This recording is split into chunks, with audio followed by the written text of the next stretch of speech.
Now, every busy mum needs to know how to turn an adult meal into one to suit a baby, and this casserole is the perfect example. The key to a tasty casserole is to brown the meat in batches. This prevents the meat from boiling and becoming tough.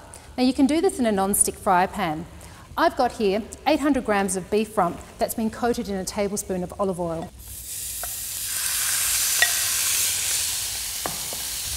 Once that's browned, add that to a large saucepan of sautéed onions and carrots. Now add to that 2 tablespoons of plain flour, 400 grams of canned tomatoes, 2 potatoes that have been peeled and cut into chunks, and half a cup of water.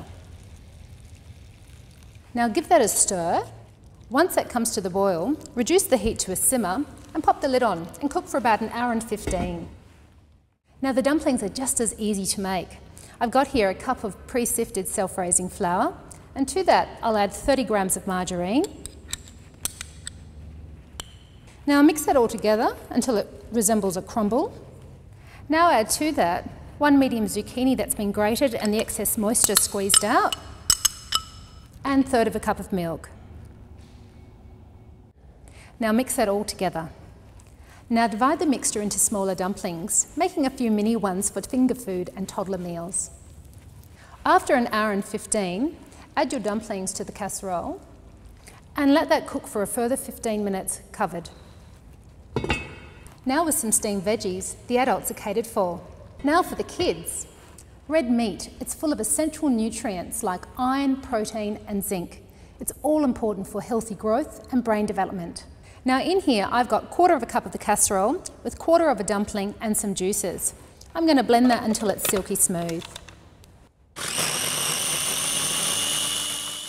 Now that's the perfect meal for a 6 to 7 month old.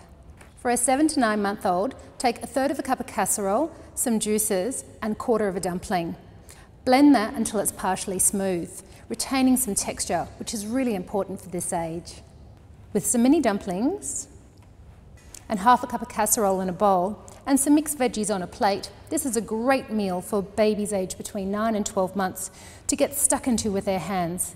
But remember to check the temperature of the casserole so little fingers don't get burnt. Again with the mini dumplings and hopefully a small fork, your independent toddler can enjoy a slightly larger serve of casserole and some extra veggies.